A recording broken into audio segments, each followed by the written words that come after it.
Imagine this. You have a deadline coming up. 50-page paper to write, 28 emails to send, and 18 phone calls to make. You get ready behind your laptop and spend 3 hours in a video circle that starts with how to write the perfect email and ends with cats doing backflips.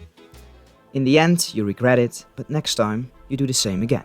What if I told you that the time of procrastination, stress, and missing deadlines can be over within days? We did some research, and with the help of some experts, we came to a step-by-step framework that will change your life. At the end of this video, your life will be easier, better, and way more efficient than ever before. But before we go into those steps, it's really important to know where procrastination comes from. There's no one better to explain this than Mel Robbins. You see, I always thought procrastination had to do with the thing I was procrastinating around, right? Like that procrastination has something to do with work. Believe it or not, procrastination has nothing to do with your work. Procrastination is a form of stress relief. Let me explain this.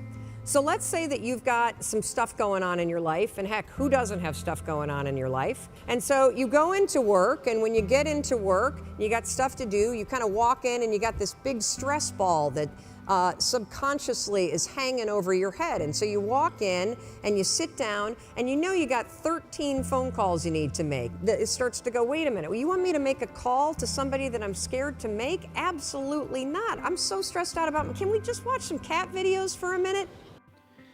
So, when your brain is already under a bit of stress, it doesn't want to do any other task anymore. It just wants to relax, scroll to social media, watch Netflix, and do other useless things. But listen closely now. There is a solution to this problem, and it has something to do with habits. Back to you, Mel.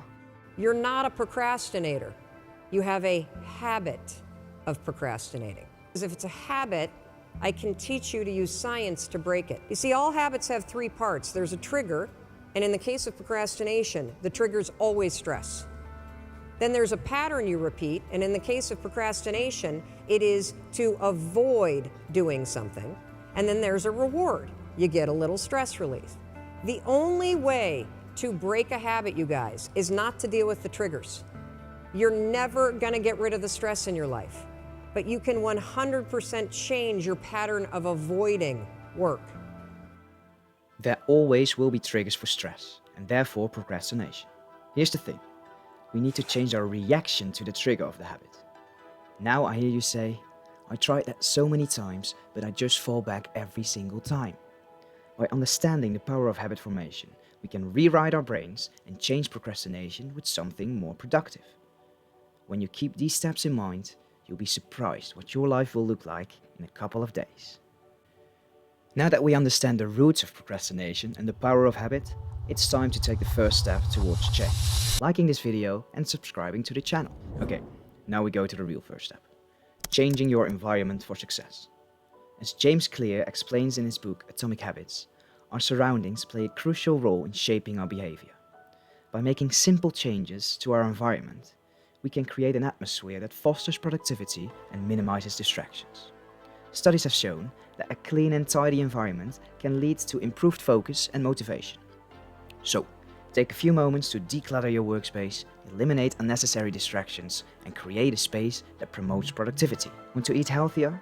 Keep nutritious snacks within reach and place unhealthy options out of sight. Looking to exercise more? Lay out your workout clothes the night before to make it easier to get started in the morning. Don't only change your physical surroundings, but also your digital ones. Make sure that there's no chance of being distracted by notifications or funny cat videos. The big takeaway from this step is to remember that change always begins with your environment. Step 2. Have a plan. You need to have a plan for how you are going to execute your task. There's a quote from Atomic Habits that emphasizes this point. Many people think they lack motivation, when what they really lack is clarity. When you don't know what you need or have to do, your brain will fall back into procrastination mode really quickly. Clarify what you need to do, when you need to do it, and how you're going to do it. When the plan is clear, it's way easier to take action on it. To let it stick more, we are going to do a quick little exercise. Think about the habit, thing, or task you need to work on. Now I want you to go inside your mind and fast forward 6 months from now. Imagine that you failed. Feel the pain of failure and tell the story of why you failed. What were the challenges? What took you off course? What happened? When your brain feels that pain of failure, it's easier to get your ass back to what you need to do. Step 3. Eat the frog. The environment is set up for success. You have a clear plan on what to do. Now it's time to take action. The best thing to do when taking action is to do the hardest thing first. Mark Twain says in his book Eat the Frog, if it's your job to eat a frog, it's best to do it first thing in the morning. And if it's your job to eat 2 frogs, it's best to eat the biggest one first. When you put the hardest thing off, it will haunt you for the rest of the day. You lose motivation and momentum and start procrastinating. When you do it first thing in the morning, the rest of your day will be way easier as the most daunting task is already done. Step 4. The 5-second rule.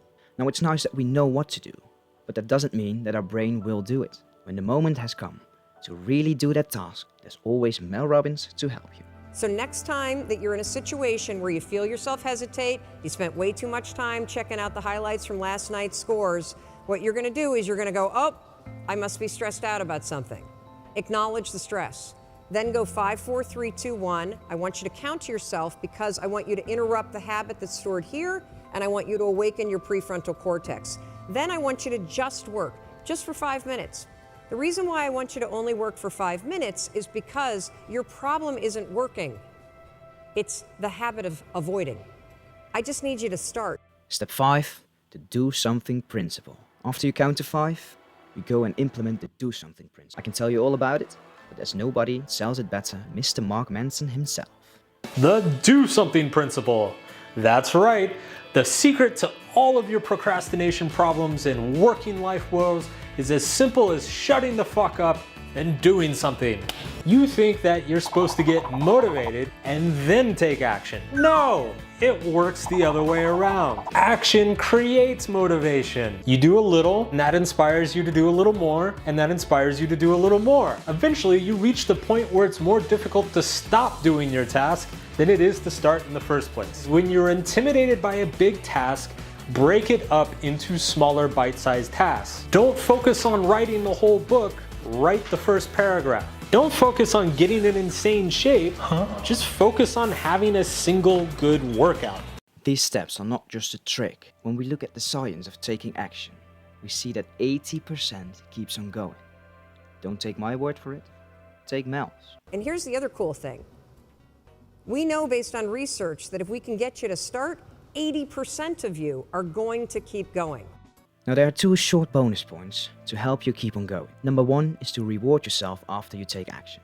When we want to change the habit loop, a reward can stimulate the brain to do the good habit over and over again. Don't reward yourself with sleeping in or scrolling more on the socials, but think of something that doesn't prevent you from further success.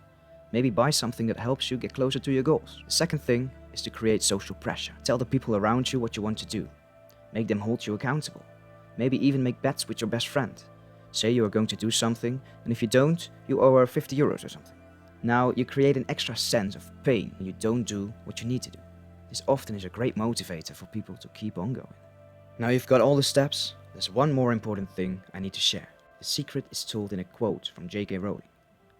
The magic you are looking for is in the work you are avoiding. This video is just the beginning of your change. Now it's all up to you. If you only look at it and don't act on what you learned today, you won't get anywhere. To really bring this point home, we finished the video with Chris Williamson, who has a great essay on winning from procrastination. So here is a list of things that are not doing the thing. Preparing to do the thing isn't doing the thing. Scheduling time to do the thing isn't doing the thing. Making a to-do list for the thing isn't doing the thing. Telling people you're going to do the thing isn't doing the thing. Messaging friends who may or may not be doing the thing isn't doing the thing. Writing a banger tweet about how you're going to do the thing isn't doing the thing. Hating on yourself for not doing the thing isn't doing the thing. Hating on other people who have done the thing isn't doing the thing. Hating on the obstacles in the way of you doing the thing isn't doing the thing. Fantasizing about all of the adoration you'll receive once you do the thing isn't doing the thing. Reading about how to do the thing isn't doing the thing. Reading about how other people did the thing isn't doing the thing. Reading this essay isn't doing the thing. The only thing that is doing the thing is doing the thing.